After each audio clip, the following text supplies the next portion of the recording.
예배 올려드리고 하겠습니다. 복음성가 1010장 보도록 하겠습니다.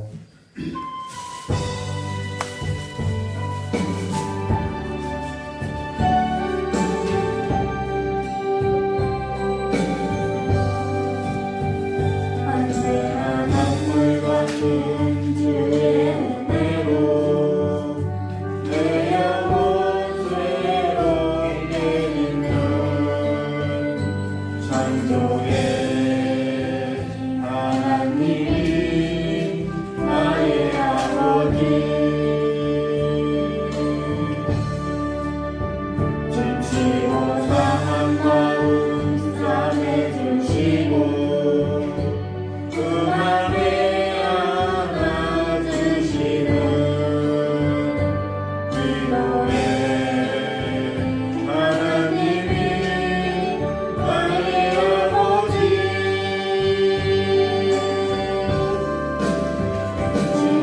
진실하신 하나님이 나의 아버지 세수하지 않으시는 하나님이 나의 아버지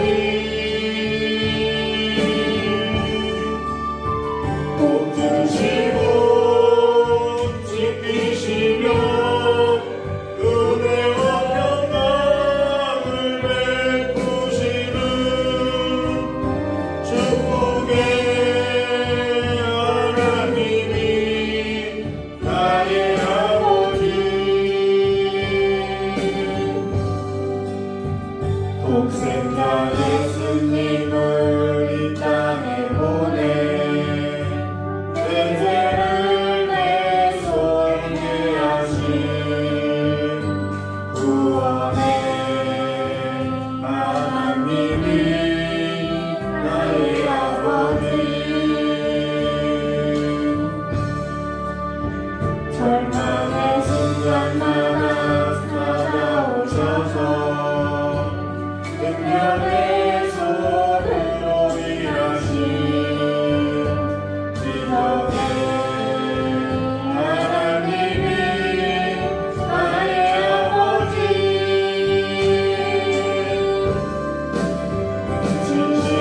진실하신 하나님이 나의 아버지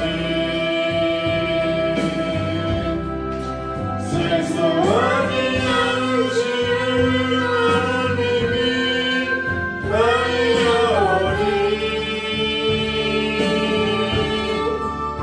복 주시고 지키시며 은혜와 평강을 베푸시는 축복의 하나님이 나의 아버지 우리 다 같이 사도시기 하심으로 우리의 신앙을 고백하도록 하겠습니다. 전능하사 천지를 만드신 하나님 아버지를 내가 믿사오며 그 외아들 우리 주 예수 그리스도를 믿사오니 이는 성령으로 잉태하사 동정녀 마리아 생하시고 본디오 빌라에게 고난을 받으사 십자가에 못 박혀 죽으시고 장사한 지 사흘 만에 죽은 자 가운데서 다시 살아나시며 하늘에 올라사 전능하신 하나님 우편에 앉아 계시다가 저리로서 선자와 죽은 자를 심판하러 오시리라. 성령을 믿사오며 거룩한 공예와 성도와 세례 통과 죄를 사하신 것과 우리가 산 것과 영원히 사는 것을 믿사옵나이다. 아멘. 우리 찬송 복음성가 한 곡 고르고 하나님 말씀 듣도록 하겠습니다.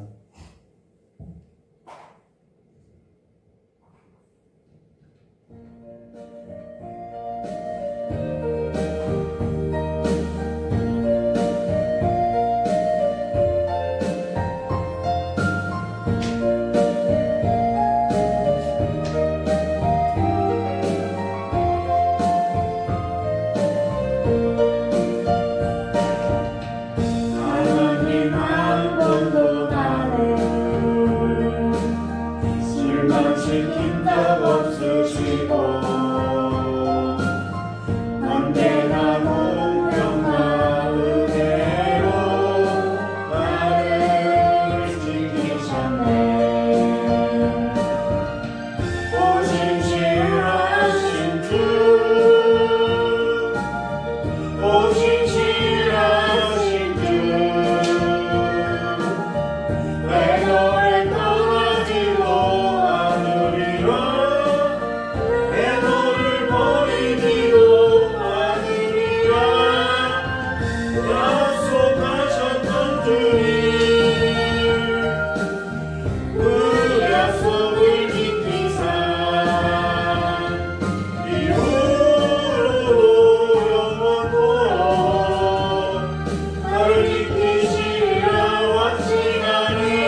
돌아보아도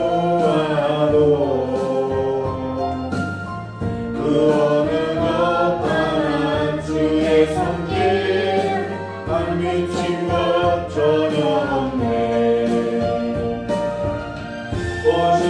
오신실하신 주 오신실하신 주 내 너를 떠나지도 않으리라 내 너를 버리지도 않으리라 약속하셨던 주님 그 약속을 지키사 이후로 영원토록 날 지키시리라 확신하네. 우리 하나님 말씀 보자습니다. 데살로니가전서 1장 1절부터 4절까지의 말씀 보자습니다.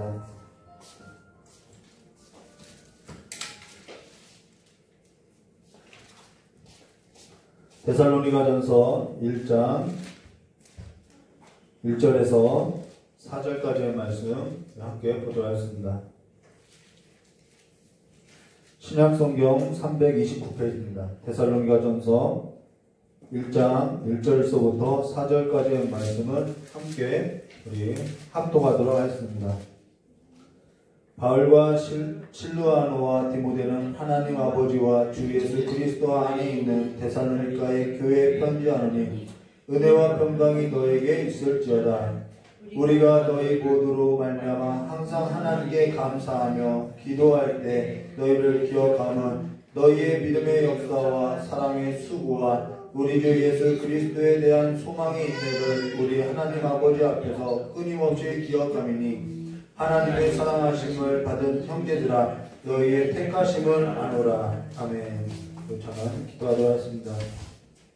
좋으신 하나님 아버지, 오늘도 성령 하나님의 역사로서 아버지의 말씀을 전하고 아버지의 말씀을 받을 때 기쁨으로 받고 기쁨으로 전할 수 있게 해주시옵고 날마다 우리의 삶 가운데 그리스도 예수 안에 있는 소망을 발견하고 그 소망 가운데서 날마다 기억됨이 되는 삶으로서 살아갈 수 있도록 주께서 복을 내려주시길 간절히 원하오며 깨어오신 예수님의 이름으로 축복하며 기도드리옵나이다.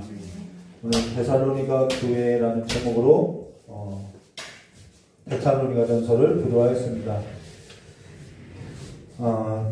지금까지 우리가 기도와 관련해서 보았고요. 오늘부터는 데살로니가 전서를 함께 볼 것인데요. 사실 어떤 책을 다룰까 고민하다가 전에 했던 데살로니가 전서를 해야겠다는 마음이 들어서 데살로니가 전서를 하고자 했지만은 사실 전에 한번 했던 적이 있어서 갈등이 되었다라는 것입니다.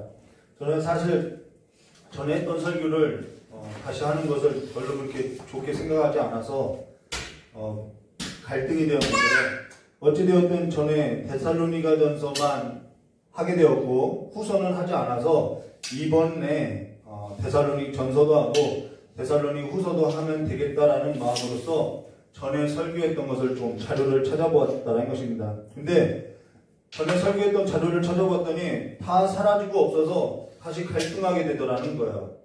그래서 다시 데살로니가 전서를 하지 말고 히브리서를 함께 할까 해서 히브리서를 좀 함께 하고자 했는데 히브리서를 보면서도 저의 마음이 계속해서 데살로니가 전서를 전해야 하겠다라는 마음이 쉽지 않더라는 것이죠. 그로 인해서 어쩔 수 없이 데살로니가 전서를 새로운 마음으로 책상 앞에 앉아서 데살로니가 전서와 관련된 모든 주석하고 강해집을 살펴보았더니요.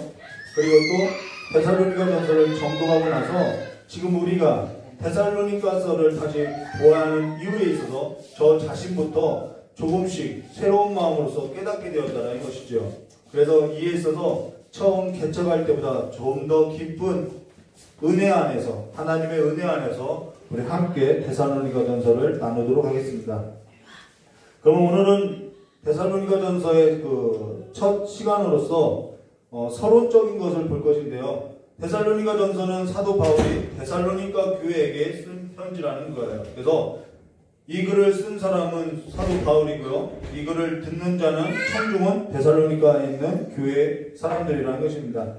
그러면 이 데살로니가전서를 쓰게 된 그 역사적인 배경을 우리가 함께 보고 나서 본격적으로 성경 말씀을 보도록 하겠습니다.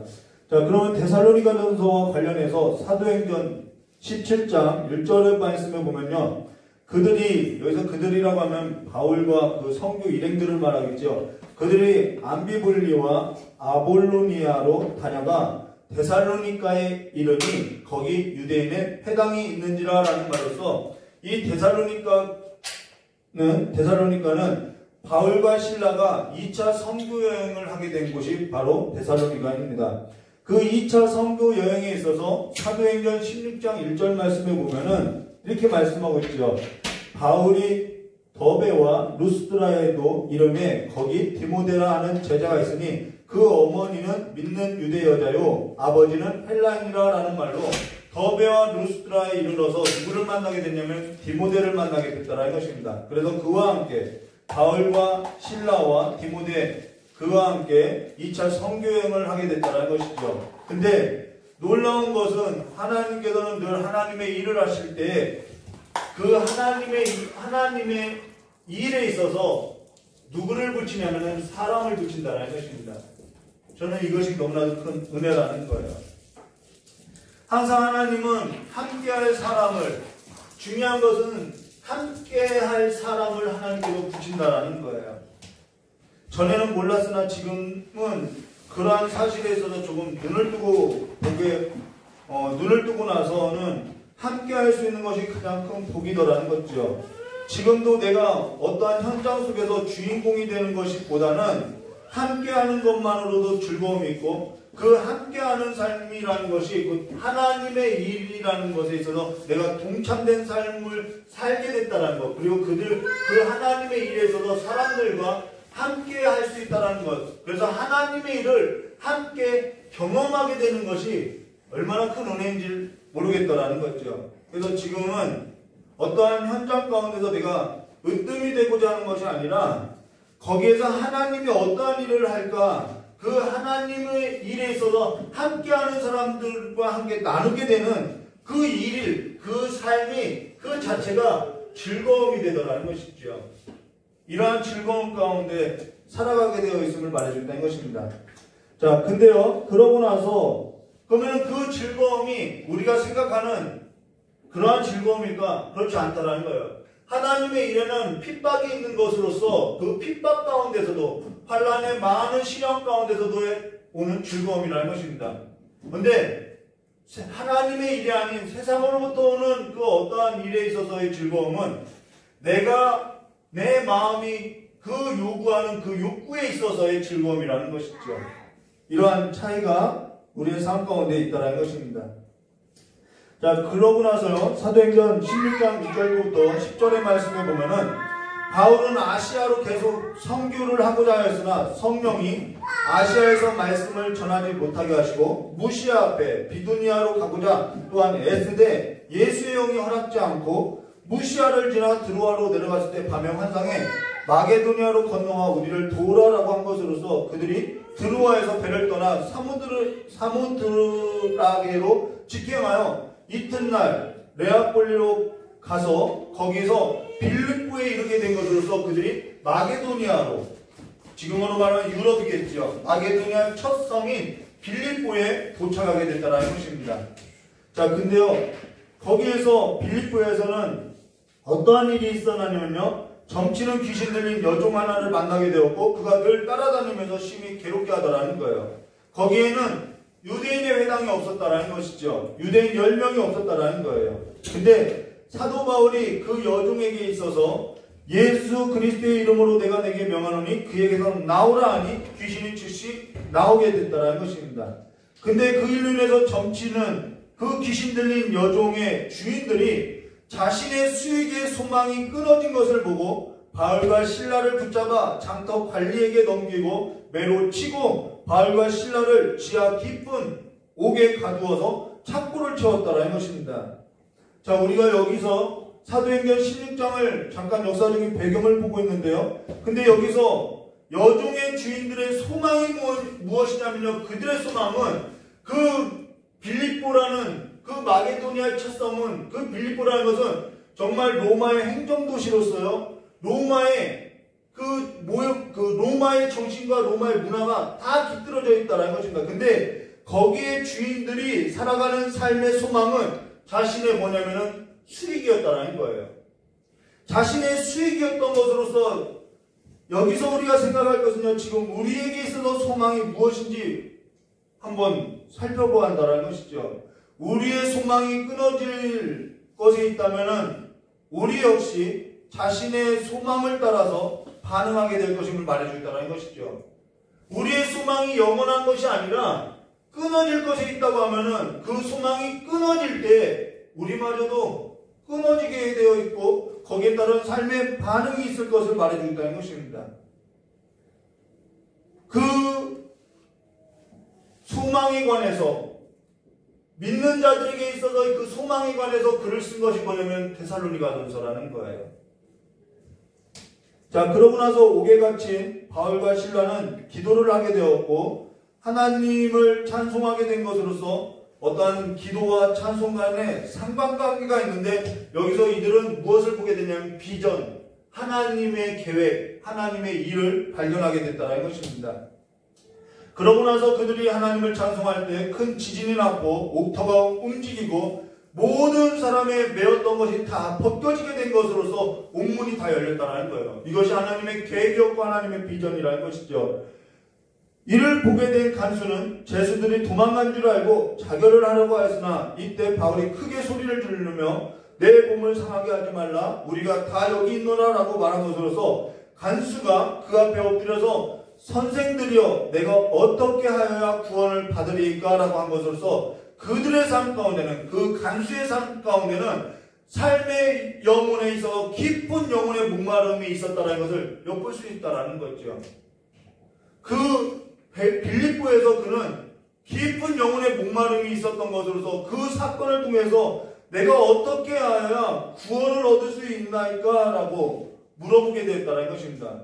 그 영혼의 목마름에 있어서 주 예수를 믿으라, 그리하면 너와 내 집에 구원을 받으리라 라는 말로써 주의 말씀을 그 사람과 그 집에 있는 모든 사람에게 전하였고, 그 밤 그 시각에 간수는 그 바울과 그 일행들을 불러서 맞은 자리를 씻어주고 자기와 그 온 가족이 다 세례를 받고 음식을 나누고 하나님을 믿음으로써 큰 기쁨이 있었다라고, 이 즐거움이 있었다라고 말해주고 있다는 것입니다.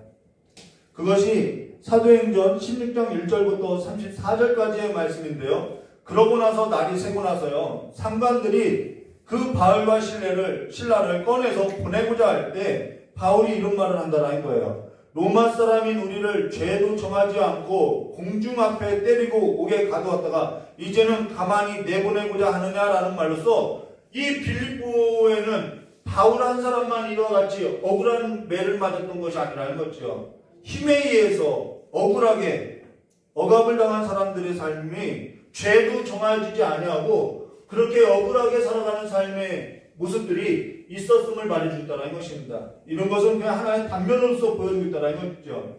그 말을 들었던 그 상관들이 두려워해서 그를 권하고 데리고 나서 그 성에서 어떻게 했다고요?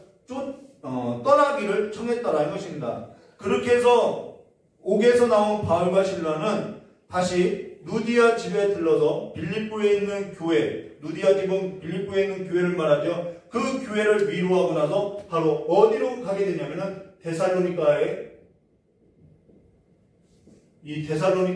이르게 됐다는 것입니다. 바울이 계획해서 간 것이 아니라 이 빌립보의 상관들이 바울을 떠나가기를 통해서 자원해서 간 것이 아니라 쫓겨나게 된 것을 말해주고 있다는 것이죠. 근데 그가 이 빌립보를 떠나올 때 이 빌립보 누디아 집에서 빌립보 교회에게 뭐라고 얘기하냐면 위로를 했다고 말하고 있다는 것입니다. 자, 위로를 했다라고 이야기하는데요. 이 위로라고 하는 단어는 그냥 우리가 문안인사하는 단어를 말하는 것이 아니라 일관되게 가르치다라는 뜻이라는 거예요. 이 말은 지금 하나님의 말씀으로 그냥 내가 데살로니가 갑니다라고 문안인사한 것이 아니라 그 빌립보 교회를 떠나오면서도 일관되게 그는 뭐였더라면 주의 말씀을 가르치는 것으로서 주의 말씀으로서 그들을 뭐였더라 위로했음을 말해줬다는 것입니다. 여기서 우리가 볼 수 있는 것이 또 하나 있지요. 우리가 지금 얻고 있는 위로라고 하는 것은 주의 말씀으로 내가 일관되게 일상의 삶 속에서 가르침을 받는 것으로서 지금 우리가 위로를 얻고 안위를 얻고 있는지, 아니면 지금 우리가 얻고 있는 위로가 아니라는 것은 내 삶에 있어서 위로와 그 안위가 나에게 가져다주는 그 위로와 안위가 과연 무엇이냐는 거예요. 그 위로와 안위는 우리가 바라보는 소망 가운데 있음을 말해주겠다는 것입니다. 데살로니가 전서는 계속해서 무엇을 관해서 이야기하냐면 이 소망과 위로와 안위에 대해서 이야기해주고 있다는 거예요. 지금 우리가 무엇을 먹고 무엇을 보고 살아가느냐, 그것이 우리의 소망이고 지금 내가 거기로부터 얻고 살아가는 것이 바로 안위고 위로라는 것이지요. 그래서 지금 내가 얻고 있는 안위와 위로란 무엇이며 어디로부터 주어진 것을 말하는 것인지 말해주고 있다는 것입니다.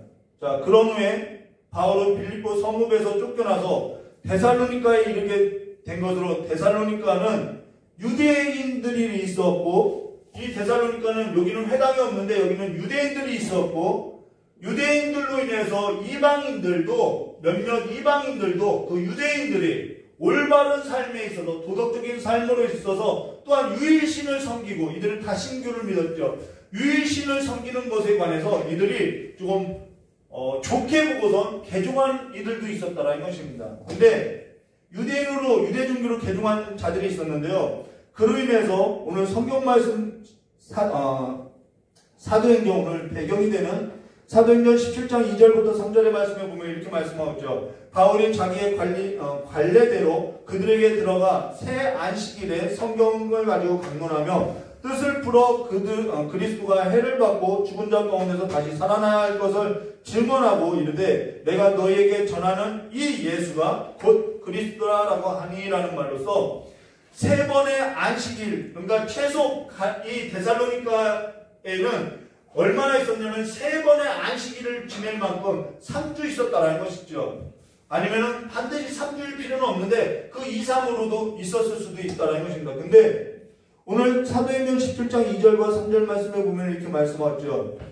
그가 그 뜻을 풀어라고 이야기할 때 이 뜻을 풀다라는 단어의 뜻은요, 하늘이 열리다라는 뜻으로, 하늘이 열리는 계시적 사건임을 말해주고 있다는 것입니다. 하나님의 말씀이 찾아온 사건임을 말해줬지요.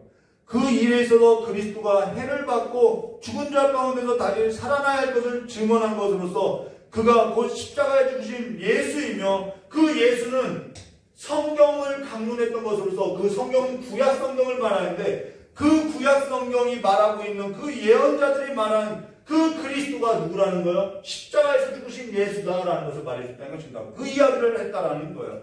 세 번의 안식일 동안요.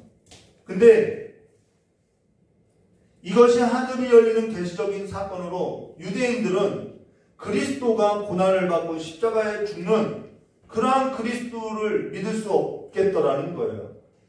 유대인들이 꿈꾸는, 유대인들이 소망하고 있는 그리스도는 다윗의 자손으로서 이방 나라들로부터 억압을 받고 있는 자신의 그 선택받은 이스라엘을 이방 나라로부터 해방시켜주는 구원자로서 기다리고 가장 강력한 그리스도, 위대한 그리스도, 리더십이 있는 그리스도를 기다렸다는 것이죠. 근데 저주를 받아 십자가에 죽어야 하는 그러한 그리스도를 전하니 이들은 받아들일 수 없다는 것이죠.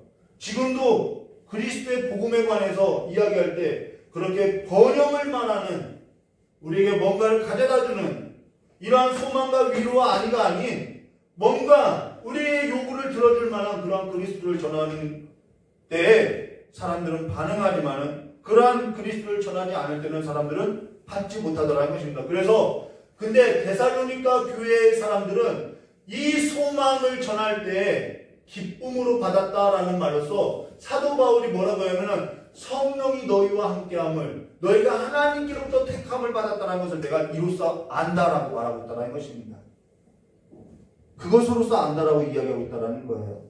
이들은 그 소망을 가져서 그 소망에 관해서 이야기할 때 기쁨으로 받았는데 그 기쁨의 역사는 말씀을 들을 때 너희들이 그 기쁨으로 받았던 것은 누구의 역사라는 거야? 너희의 역사가 아니라 너희 안에 있는 성령의 역사임을 말해준다는 것입니다.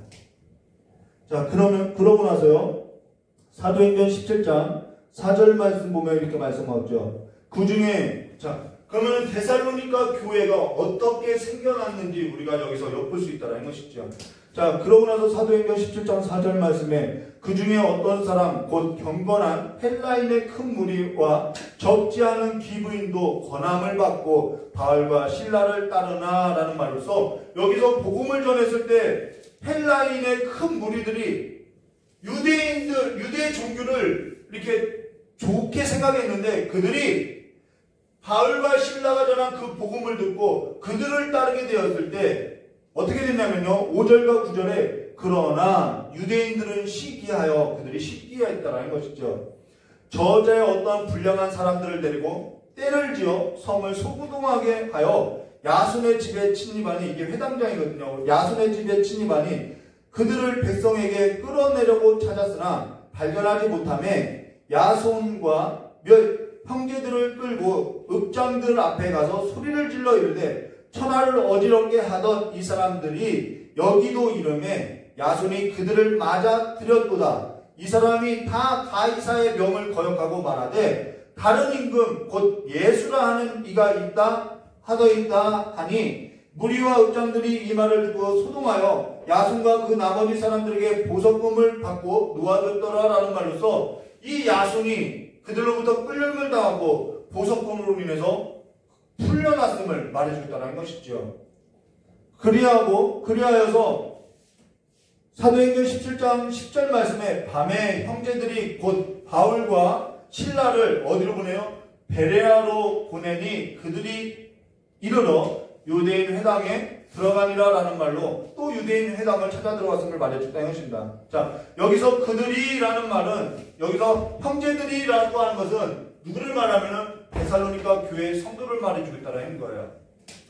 그들이 밤에 베레아로, 그래서 바울과 실라는 데살로니가에서 베레아로 또 쫓겨나게 되었음을 말해줬다는 것입니다. 근데 여기서 형제들이라고 한 것은 데살로니가에 있는 사람으로 그들을 형제라고 부르고 있는 것은 그들이 다 그리스도 예수 안에서 한 분이신 하나님을 모시고 사는 교회의 성도가 되었음을 말해줬다는 것입니다.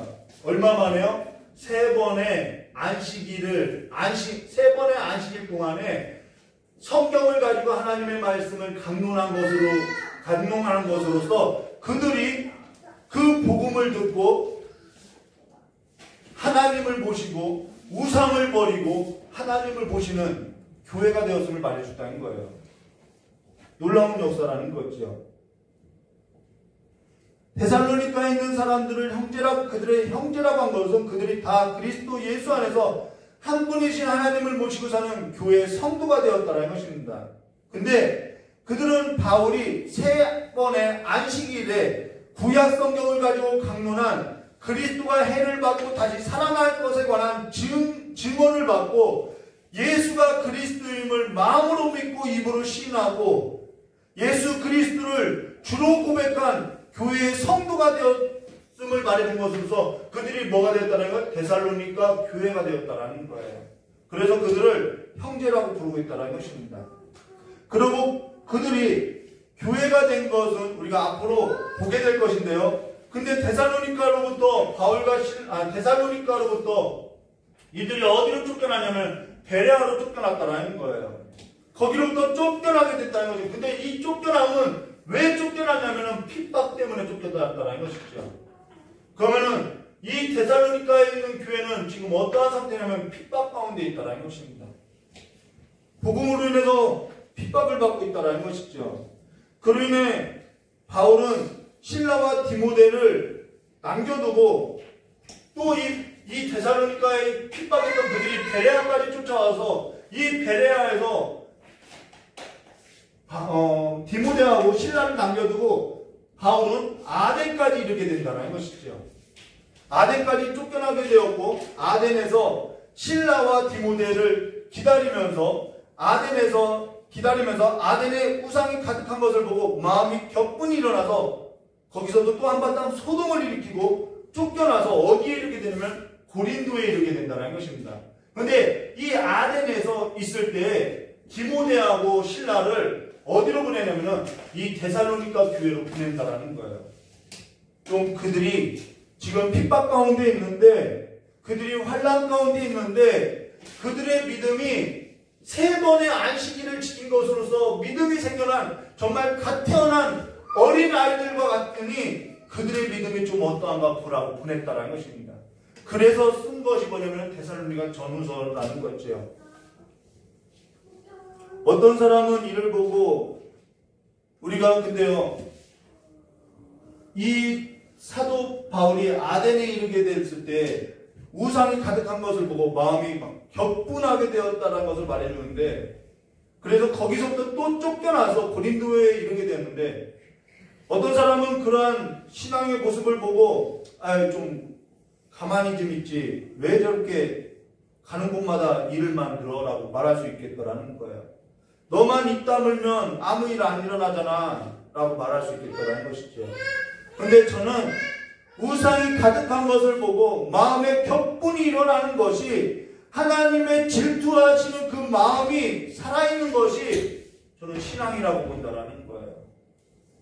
근데 너무나도 현대인들은 주님께서 시험을 받았던 것처럼 돌로 만든 떡을 먹어서 그런지 우상과 세상에 대해서 물에 술이 섞이듯 대수롭지 않게 적당하게 신앙만 유지하는 것이 믿음이라고 살아가고 있다는 것이죠. 우상이 가득한 것을 보고 우리는 마음에 하나님의 질투하심이 다시 한번 살아나야 할 것을 말해줬다는 것입니다.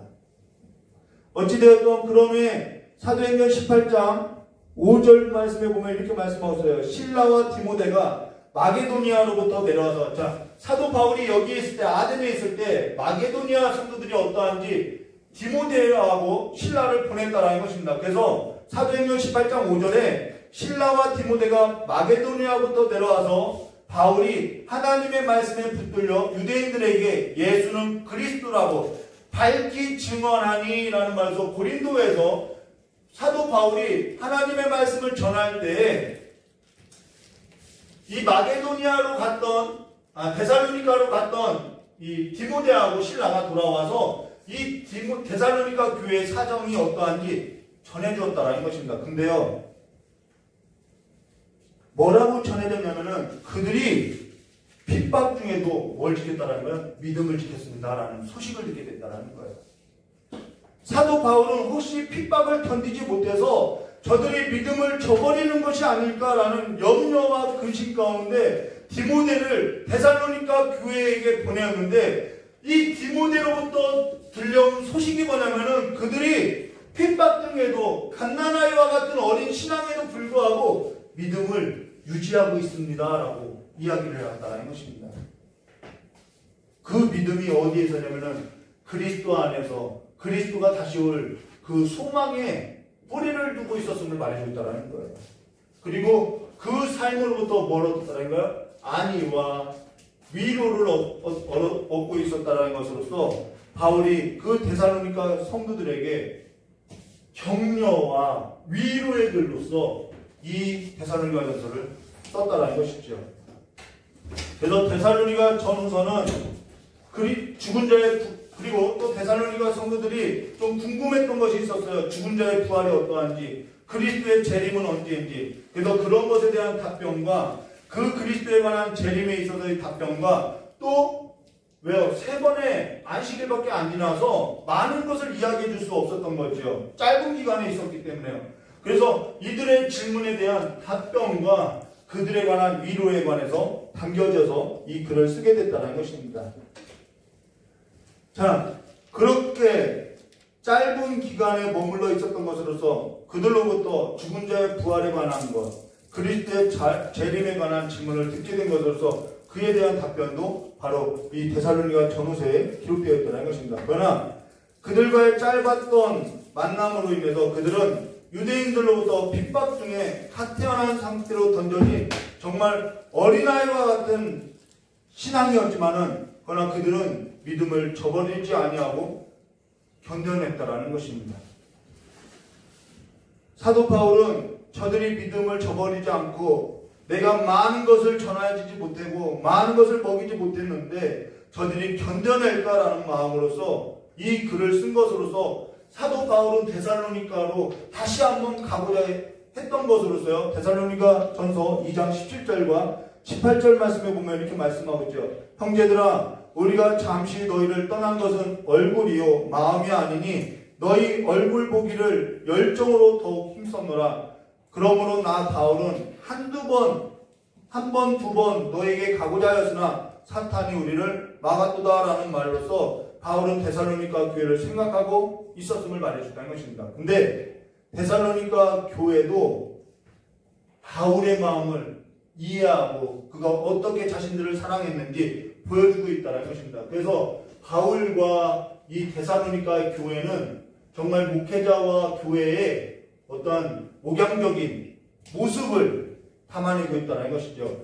그리스도의 재림에 관해서 소망을 갖고 그 안에서 바울과 이 데살로니가 교회는 서로 의지하며 서로 생각하며 서로 기억하며 서로 그리스도 안에서의 사랑을 보여주고 있다는 것입니다. 그래서 고린도 후서를 볼 때 이 데살로니가 교회의 성도들이 얼마나 이 바울을 생각했는지에 관해서 쓰고 있는데 고린도 후서 8장 1절과 2절의 말씀에 보면은 이 데살로니가 전서가 고린도 교회에 있을 때 쓴 거거든요. 그래서 고린도 후서 8장 1절과 2절의 말씀에 보면 이렇게 말씀하고 있어요. 형제들아 하나님께서 마게도니아 교회들에게 주신 은혜를, 그래서 마게도니아 교회가 바로 데살로니가 교회라는 것입니다.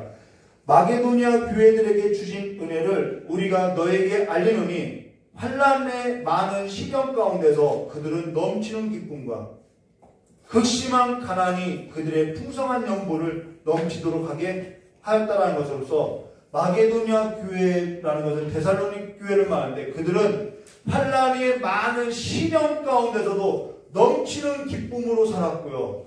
극심한 가난 가운데 그들은 풍성한 연보로 넘치는 삶으로서 사도 바울을 생각하고 도왔음을 말해줬다는 것입니다. 환난의 많은 시련 가운데서도 넘치는 기쁨이 있었고 그 심한 가난에 그들은 풍성한 연보가 넘쳤던 것으로서 그들의 신앙을 엿볼 수 있었고 그들이 바울을 생각하는 삶이 어떠한 삶이었는지를 나타내 보여주고 있다는 것이죠.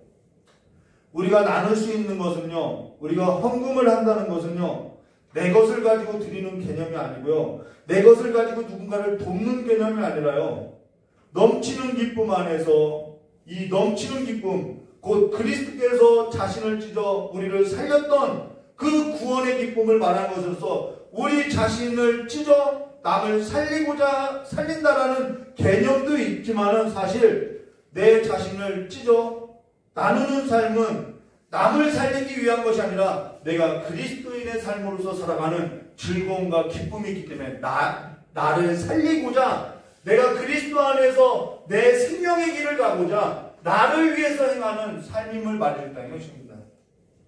나를 위해서 하는 삶이라는 거예요. 내가 누군가를 도와준다라는 개념이 아니라 돕기는 누굴 도와요? 우리가 누구를 도울 수 있어요. 그것이 아니라 내 생명을 살리신 그분의 생명 안에서 내가 살아가는 삶으로서 내가 삶을 살고자 내가 그 삶을 살아가는 것임을 말해줬다는 것입니다.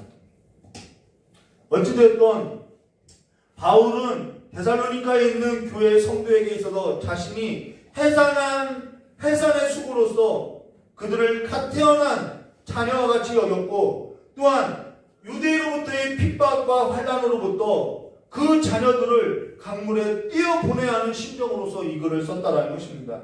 그로 인해서 데살로니가 전서 3장 1절과 3절에 이렇게 말씀하고 있죠. 이러므로 우리가 참다 못하여 우리만 아덴에 머물기를 좋게 생각하고, 이게 아덴에 있을 때죠. 우리 형제 곧 그리스도의 복음을 전하는 하나님의 일꾼인 디모데를 보내노니 이는 너희를 굳게 하고 너희 믿음에 대하여 위로함으로 아무도 이 여러 환난 중에 흔들리지 않게 하려 함이라. 우리가 이것을 위하여 세움을 받은 줄을 너희가 친히 알리라 라는 말로서 그들에 관해서 환난 중에도 믿음에 대하여 위로하고자 디모데를 보내고 이 글을 썼다라는 것입니다. 그러나 바울에 관하여 반대하는 이들도 있었죠. 유대인들은 그들은 바울에 관해서 나쁜 말을 하기도 했고요. 늘 그런 것 같아요. 좋은 편이 있는가 하면은 또 나쁜 편이 있고 늘 그런 것 같아요. 근데 죽은 자의 부활과 그리고 그 데살로니가 교회는 죽은 자의 부활과 그리스도의 재림에 관하여서 또 그리스도의 재림이 있을 때 있기 전에 성도는 어떻게 살아야 하는지에 관해서 이 바울은 데살로니가 교회 성도들에게 더 많은 것을 보충하고 싶었고 더 주고 싶었다라는 것입니다. 그래서 그들의 질문에 있어서 실질적으로 답변해 준 것이 데살로니가 전서와 후서라는 거죠. 그래서 데살로니가 전서는 크게 두 부분으로 나눠져 있는데요. 데살로니가 전서 1장 1절부터 3장 13절까지는 이 바울과 데살로니가의 교회에 있어서 어떠한 사랑을 노래하고 있다는 것이죠. 서로 생각하고 서로 기억하는 그러한 사랑에 관해서 노래하고 있고 4장 1절부터 5장 28절은 하나님이 기뻐하시는 삶이 무엇인지, 그래서 그리스도인들이 그리스도의 재림을 기다리는 삶 가운데서 하나님이 기뻐하시는 삶으로 살아야 할 것을 가르치고 있다는 것입니다. 그로 인해서 죽은 자의 부활과 그리스도의 재림에 관해서는 데살로니가전서 5장 1절과 2절에 형제들아 때와 시기에 관해서는 너에게 쓸 것이 없음은 주의 날이 밤에 도둑과 같이 이를 줄을 너희 자신이 자세히 알기 때문이라 라고 한 말로서 때와 시기에 관해서는 쓸 것이 없다라는 것입니다. 그러나 언제 올지 모르니까 뭐 하라는 거예요? 하나님을 기뻐하는 삶으로서 살아라 라는 선면을 하고 있다는 것입니다. 그로 인해서 데살로니가전서 5장 9절에 이런 말씀이 나오죠. 하나님이 우리를 세우심은 노하심에 이르게 하심이 아니요 오직 우리 주 예수 그리스도로 말미암아 구원을 받게 하시리라 라고 한 것으로서 하나님은 우리를 노하심으로부터 건지시고 구원하신 것은 하나님께서 기뻐하시는 삶으로서 살아가서 그 생명의 삶으로 이르게 하고자 했다라는 것입니다.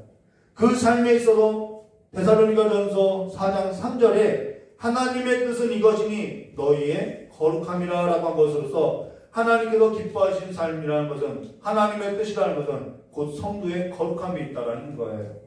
어떤 사람은 그리스도의 재림이 왔다고 하여서 자신은 부활을 경험한 것으로서 죽은 자의 부활이 없다고 하면서 자신만 지금 살아있는 자신만 부활에 참여했고 죽은 자들은 어떻게 부활을 하지? 라는 생각을 갖고 그들은 그렇게 살았던 사람들이 있었다는 거예요. 또 어떤 사람은 핍박으로 인해서 그리스도의 재림이 당장 이루어질 것으로 믿고 모든 일을 버리고 일상을 무너뜨리고 그리스도의 재림만을 바라보고 살았던 삶이 있었다는 것입니다. 이러한 실질적인 진리에 있어서 답변을 해주는 것이 바로 데살로니가 전서로서 사실 데살로니가 전서와 후서를 주일 예배 때 함께 나누려고 했는데요. 수요 예배에 자꾸 나누라는 마음이 강하게 들어서 이렇게 수요 예배 때 함께 나누게 되었는데요. 사실 이 데살로니가 전서는 저의 가족과 박정숙 권사님하고 김경숙 권사님 외에는 사실 들어본 적이 없지요. 저와 나눈 적이 없지요. 그래서 사실상 지금 함께한 성도들은 처음 듣게 된다는 것입니다. 그런데 저녁 예배 때 함께 할 수 없는 성도들이 있기 때문에 음성 파일이든 영상으로든 함께 하시기를 부탁하고요. 예배 전에 미리 이 데살로니가 전서 몇 장 안 되거든요. 미리 읽어보시고 그냥 교회 와서 그냥 앉아있지 마시고요. 반드시 읽어보시고 묵상하시고 오시길 바랍니다. 많은 시간이 소요되는 건 아니거든요. 자, 그러면은 환난의 많은 시련 가운데 갓 태어나게 된 데살로니가 교회에 있어서 오늘 성경 말씀 데살로니가전서 1장 1절만 보고 오늘 설교 마치겠는데요. 데살로니가전서 1장 1절 말씀에 보면 이렇게 말씀하셨죠. 바울과 실루아노, 이게 신라예요. 바울과 실로아노와 디모데는 하나님 아버지와 주 예수 그리스도 안에 있는 데살로니가인의 교회에게 편지하노니 은혜와 평강이 너에게 있을지어다 라는 말로 인사말로 시작하고 있다는 것입니다. 근데 여기서 데살로니가 교회에 편지하노니라고 한 그 교회라는 단어는 에클레시아라는 단어로 모임이라는 뜻이라는 거예요. 근데 그 모임은 어떠한 모임이냐? 그냥 사교 집단이 아니라 하나님 아버지와 주 예수 그리스도 안에 있는 모임이라는 것입니다. 그것이 교회라는 거죠. 유대 종교로부터 핍박을 받는 그들은 그들이 하나님의 집회라고 이야기하는데 오늘 성경은 유대 종교로부터 핍박을 받고 있는 데살로니가 교회의 성도들에 관하여서 너희가 하나님 아버지와 주 예수 그리스도 안에 있는 하나님께로부터 택함을 받고 하나님께로부터 사랑을 받는 하나님의 교회라고 위로하고 있다는 것입니다. 유대 종교인들이 보았을 때는 이건 경악할 일이지요. 왜요? 자신들만이 하나님의 백성이라고 이야기하는데 사도 바울은 이 데살로니가 교회의 성도들에게 이렇게 말하고 있다는 것입니다. 사실 전에는 이 글을 보아도 뭐 그냥 인사한 말 정도로 하는 것으로서 이해를 했는데요. 지금 다시 이 성경 말씀을 묵상하면서 다시 깨닫게 된 것이 뭐냐면은 이 글을 볼 때 교회란 하나님 아버지와 주 예수 그리스도 안에 있는 데살로니가의 교회에 편지하노니라고 말한 것처럼 바울의 마음도 엿볼 수 있고 성령께서 이 바울을 통하여서 성경을 기록할 때 그 교회에 관한 그 신학적인 의미, 하나님께서 바라보는 그 교회의 의미도 살짝 엿보이더라 이것입니다.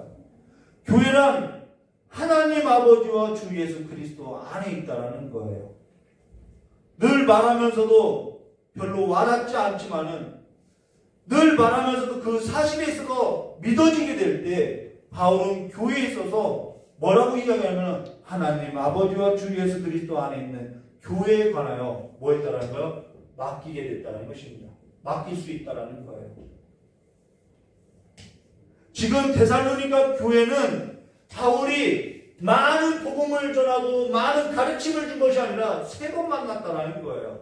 그리고 그들은 갓 태어났고 그들은 유대로부터 핍박을 받고 환난을 겪고 그 심한 가난 가운데 있다라는 것이죠. 그런데 그들을 남겨두고 그는 베레아로 아데노로 고린도로 쫓겨나서 그들과 상당히 먼 거리에 떨어질 수밖에 없었다라는 것입니다.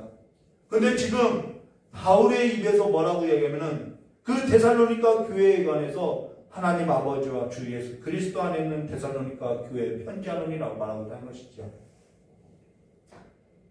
신앙을 가지고 나서 가장 어려운 것이 뭐냐면요. 두 가지더라는 거예요. 열심히 봉사하는 것, 뭐 그런 것이 어려운 것이 아니라 하나님께 내 삶과 내 곁에 있는 모든 주변의 삶에 있어서 하나님께 맡겨놓고 사는 것이 가장 어렵더라는 거예요. 내가 조금만 내게 힘이 있으면 내가 하려고 하더라는 거죠. 그런데 지금 사도 바울은 그 교회의 상황에 있어서 자신이 무엇을 할 수 있냐는 것을 말하는 것이 아니라 그 교회에 관하여 하나님 아버지와 주 예수 그리스도 안에서 교회를 맡겨드릴 수 있음을 말해줬다는 것입니다. 신앙을 가지고 나서 가장 어려운 것이 두 가지로서 맡기는 것이 어렵고요. 또 하나 어려운 것이 뭐냐면 기다리는 것이 가장 어렵다는 거예요. 그러나 목회를 하면서 또 자녀를 돌보면서 일상의 삶 가운데서 깨달아가는 것이 무엇이냐면요. 하나님 아버지와 주 예수 안에 있는 소망의 인내로 기다리는 삶의 연습을 하게 되었고 하나부터 열까지 전부에 관하여 하나님 아버지와 주 예수 그리스도 안에 있는 그 모든 자매와 형제와 가족과 교회와 모든 성도에 있어서 맡기는 삶의 연습을 하게 되었음을 말해줬다는 것입니다. 영혼부터 곁에 있을 것만 같고 곁에 두고 싶었지만은 그러나 늘 떠나 보내야 하는 삶이 우리의 일상의 삶으로서 우리의 삶은 늘 하나님 아버지와 주 예수 그리스도께 맡기는 삶의 연습 가운데 살아가고 있다는 거예요. 그래서 사도 바울은 하나님 아버지와 주 예수 그리스도 안에서 데살로니가 교회를 편지한다고 그들을 맡겨드리고 있음을 말해준다는 것입니다. 근데 하나님은 데살로니가전서 5장 24절에서 말씀과 같이 이렇게 말씀하죠. 너희를 부르시는 이는 미쁘시니 그가 또한 이루시리라 라고 말한 것으로서 그 하나님이 신실하기 때문에 교회를 맡겨드릴 수 있음을 말해줬다는 것입니다. 자녀를 돌보면서 한순간도 긴장의 끈을 놓칠 수가 없지요. 목회를 하면서도요, 늘 긴장의 연속 가운데서 살아갈 수밖에 없는 것으로서 눈에 보이지 않으면요, 성도들이 어떻게 지낼지, 잘 지내고 있는지, 아무 일은 없는지, 믿음은 저버리고 사는 것은 아닌지, 신앙은 놓고 사는 것이 아닌지 늘 걱정과 근심 가운데, 그 긴장 가운데 살 수밖에 없더라는 거예요. 그러다가 예배 때 얼굴 한번 보게 되면은 그것이 그리 좋더라는 것이죠. 그리고 다시 한 주의 삶을 살아가야 할 그 성도들의 뒷모습을 볼 때 늘 안타까움이 있더라는 것입니다. 근데 교회는 하나님 아버지와 주 예수 그리스도 안에 있다라는 거예요. 그래서 떠나보낼 수 있고 늘 삶 가운데 하나님 앞에 맡겨드릴 수 있겠다라는 것이죠. 바울이 그 심정으로 지금 데살로니가전서 1장 1절을 쓰고 있다는 것입니다. 요게벳이 애굽의 그 환난 가운데, 그 핍박 가운데 갈대 상자에 자신의 아들을 놓고 맡겨 떠나보내는 삶을 갖더라는 것이죠. 바울이 데살로니가전서 3장 10절에 주야로 심히 간구함은 그의 간구함이 느껴지죠. 너희의 얼굴을 보고 너희 믿음이 부족한 것을 보충하게 하려 함이라 라는 말로서 모든 목회자의 마음이 다 이러할 거라고 저는 생각하고 있다는 것이죠. 딴 것이 아니라 얼굴을 보고 믿음이 부족한 것을 보충하고자 하는 삶으로서 그 마음이 있다는 것입니다. 근데 다 할 수 없기 때문에 우리는 뭐 하는 거예요? 하나님 앞에 맡겨드리는 연습으로서 기다림 가운데 살아가고 있다는 것입니다. 저도 자녀가 있는데 늘 하나님 앞에 맡겨드린다는 것이죠. 자, 그런 후에 하나님 아버지와 주 예수 그리스도 안에 있는 교회에 있어서 뭐가 있어야 한다고요? 주의 은혜와 주의 평강이 있기를 구한다라는 말로써 늘 주의 은혜 안에 주께 맡기고 사는 삶에 있어 간구하는 것이 뭐냐면요, 성도들의 삶 속에 날마다 주님의 평강이 있는 삶으로서 주의 얼굴을 비춰달라는 거예요. 주의 평강이 있기를 구하면서 주의 은혜를 간구하는 일이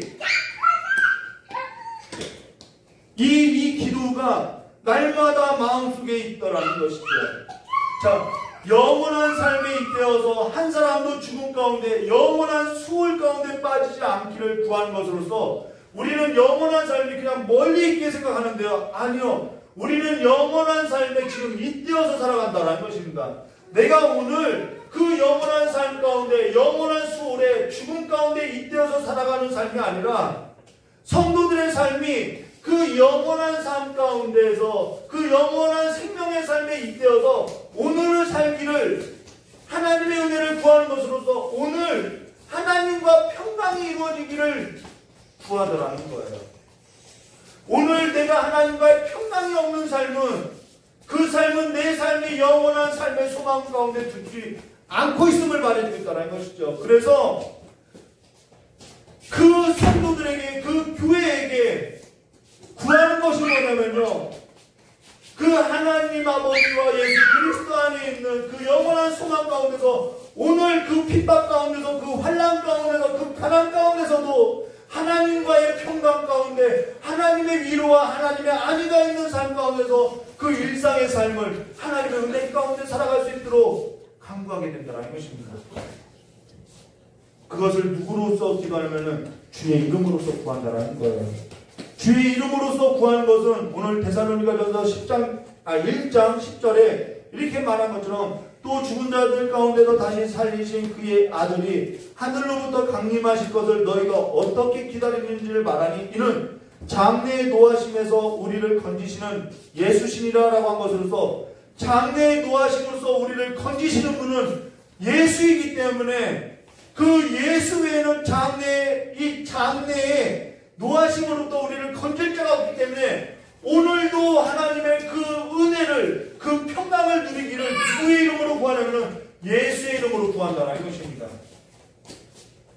지금 우리가 그 예수로 말미암아 장래의 노하심으로부터 건짐을 받은 자로 교회의 일원이 되었고, 지금 하나님 아버지와 주 예수 그리스도 안에 있는 교회로서 그로부터 주어진 삶의 기쁨이 있고 주와 함께 누리는 평강의 복으로 정말 그 일상의 삶이 하나님의 은혜가 아닌 것이 하나도 없음을 말해준다는 것입니다. 지금 우리의 일상의 삶 속에 주의 평강을 누리고 사는 삶은 하나님 아버지와 주 예수 그리스도 안에 있는 하나님의 은혜로 말미암아 주어지는 경이로운 축복임을 말해준다는 거예요.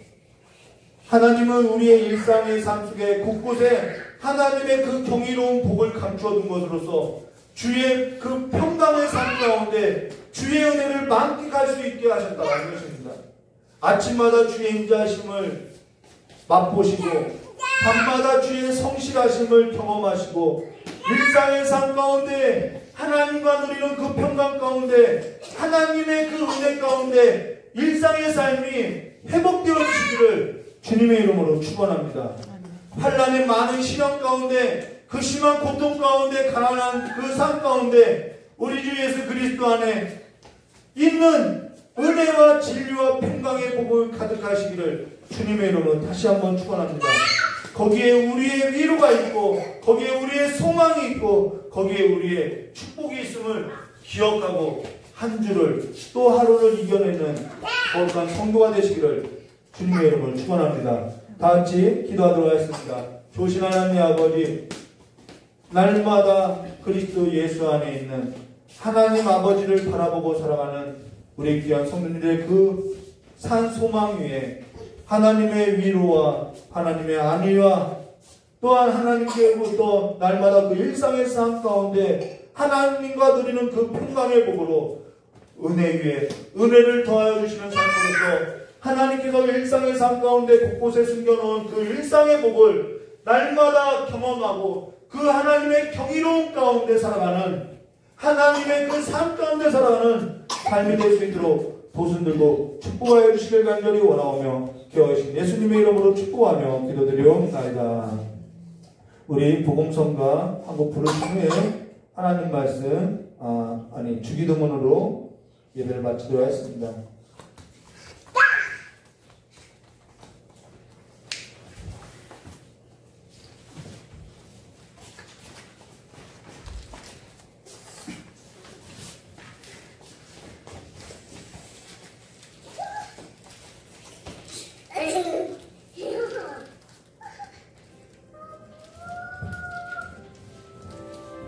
찬송 부르신 후에 기도하고 주기도문으로 예배를 마치도록 하겠습니다.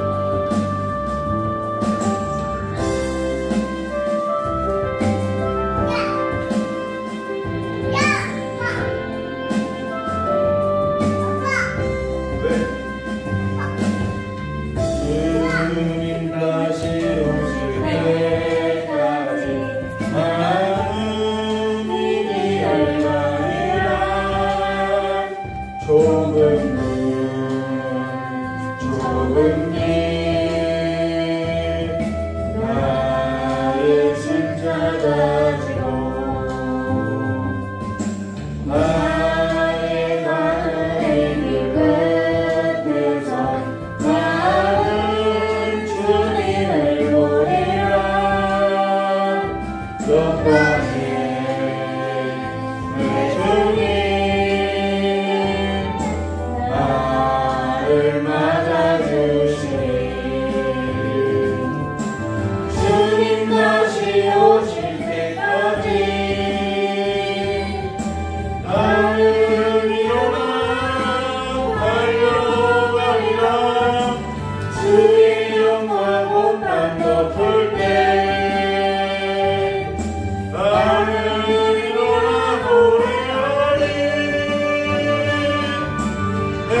붙잡고자 기도하도록 했습니다. 우리가 바라보고 우리가 소망하는 것이 무엇인지, 우리가 그 소망 가운데 안위를 얻고 위로를 얻고 살아가는 것이 무엇인지, 오늘 그것이 내 삶 가운데, 그 일상의 삶 가운데 주의 평강의 복임을, 그래서 그 평강의 복이 날마다 하나님의 은혜 가운데 감추어져 있는 그 삶 가운데 발견되어지는 삶이 될 수 있도록 기도하고 돌아가겠습니다. 좋으신 하나님 아버지, 우리 귀한 성도님들 날마다 하나님께서 그 일상의 삶 가운데 숨겨놓은 하나님의 경이로운 그 놀라운 삶들을 발견하고 살아갈 수 있도록 주님과의 날마다 그 삶 가운데 평강의 복으로 함께하여 주시옵고, 날마다 주님의 은혜 안에서 거하여서 살아가는 귀한 삶으로서 아버지여 정말 하나님 앞에 산 소망을 갖고 살아가는 교회가 될 수 있도록 주님께 역사해 주시옵고, 하나님 앞에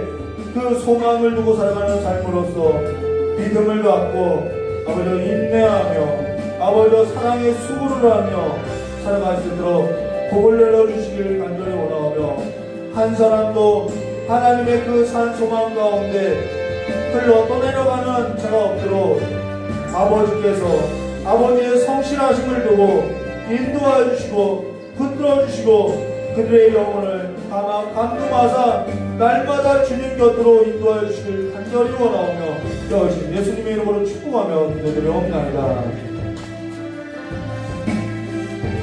조신 하나님 아버지, 하나님 아버지와 주 예수 그리스도 안에 있는 모든 성도들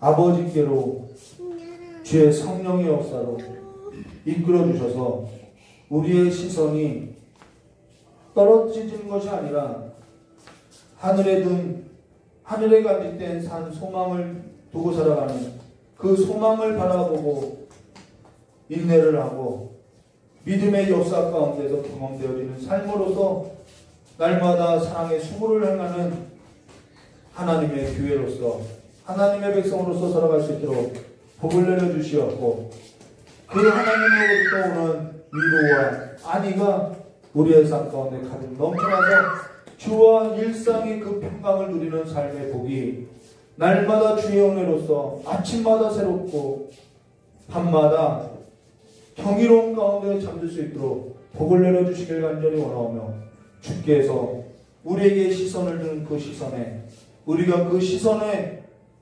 떨어지는 삶이 되지 않도록 붙들어 주시길 간절히 원하오며, 겨우신 예수님의 이름으로 축복하며 기도드리옵나이다. 우리 다같이 주기도문으로 예배를 마치도록 하겠습니다. 하늘에 계신 우리 아버지여, 거룩함을 받으시며 나라의 임하옵시며 뜻이 하늘에서 이루어진 것 같이 땅에서도 이루어지라. 오늘 우리에게 일용할 양식을 주옵시고, 우리가 우리의 죄를 사하는 것 같이 우리의 죄를 사하여 주옵시고, 우리를 시험에 들게 하지 마옵시고 다만 악에서 구하옵소서. 세계 나라와 권세 영광의 아버지께 영원히 있사옵나이다. 아멘.